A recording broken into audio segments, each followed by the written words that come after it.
আমরা যদি কেউ ফাজলামি করে কাউকে কবুল বলি তাহলে কি বিয়ে হয়ে যাবে? স্কুল কলেজে ছেলেফেলেরা অনেক সময় দুষ্টম করে এই কাজ করেন।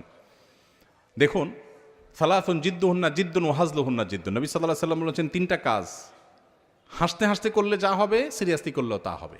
এর ভিতরে একটা হলো বিয়ে।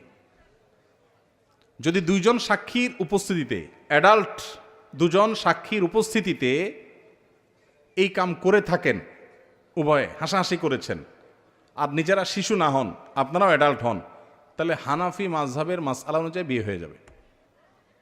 বলবেন হুজুর মোহরটা ঠিক করি নাই। মোহর অটোমেটিক সেট হয়ে যাবে, কিন্তু বিয়ে হয়ে যাবে। খুব জটিল।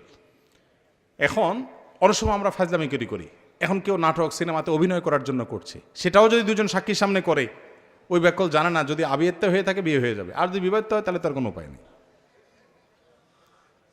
তো শরীয়তের এই মাসালাগুলো নিয়ে তামাশা করা যাবে না, এগুলো সিরিয়াস ইস্যু।